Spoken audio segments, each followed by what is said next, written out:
reči, hvaljen Isus, onako kako se to Bunjevci pozdravljaju. Poštivani predstavnici medija i poštivani prijatelji.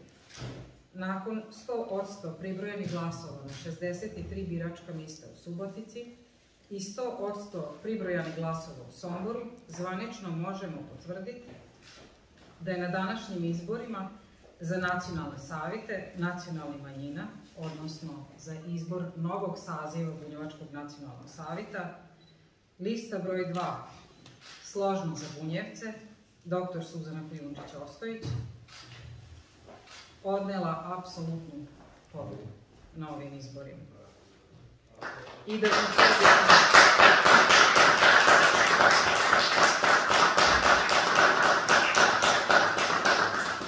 da će ova lista činiti stožer daljeg rada Savjeta Bunjevačke nacionalne manjine. Ovo je ubedljiva pobjeda. I posebno smo ponosni na ispravnost svega onog što smo radili u prošlom mandatu i na sve ono što smo radili tokom kampanje. Na listi broj 2 zajedno su Bunjevci iz Subotice i Sombora i nakon pribrojenih glasova u našem izbornom štabu 1671 građana Subotice, odnosno Bunjevaca i 619 Somboraca poklonilo je povjerenje našoj listi.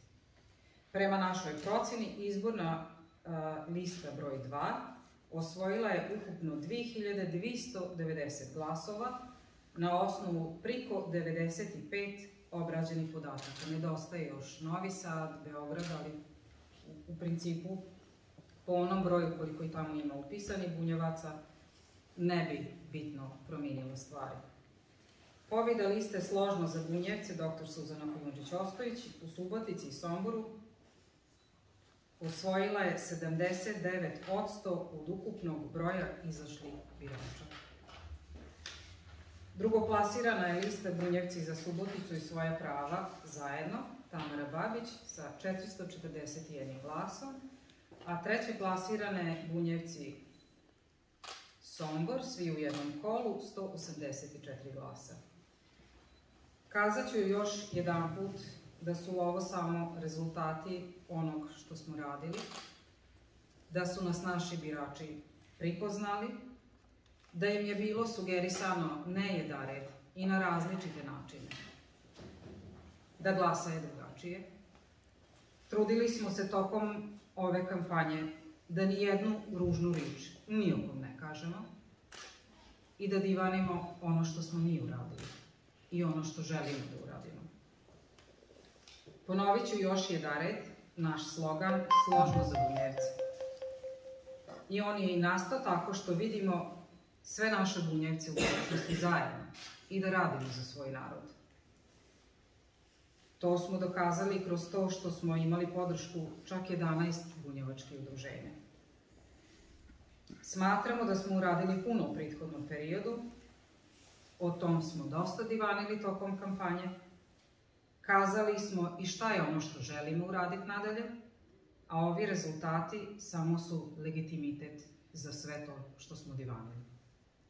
Okrećemo se novim zadacima, bili smo, ja bih kazala, bar kad sam ja u pitanju, a i svi zajedno sa mnom, vrlo škrti u tom šta smo obećavali, zato što smo svjesni da će proći i ovaj period od 4 godine. I treba će opet pogledat oči svi oni koji su glasali za nas i koji vjeruju da ćemo uraditi upravo ono što smo i kazali. Hvala još jednom svim Bunjevkama i Bunjevcima na tom što su izašli na izbore, a posebno hvala svim onima koji su glasali za nas. Kažem da kad se saberu svi glasovi, odnosno sva ukupna izlaznost u Subotici i Somboru, dakle novi 95% obrađenih mjesta, prosječna izlaznost je 45%. U odnosu kad se pogleda na prošle izbore, ta prosječna izlaznost je bila svega 19%. Ono što ovi izbori svakako jesu uradili, probudili su naš narod i ovu energiju koju smo pokrenuli svakako ne treba dozvoliti da zaspe i treba iskoristiti za sve ono što treba da se uradi u narednom periodu. Hvala vam.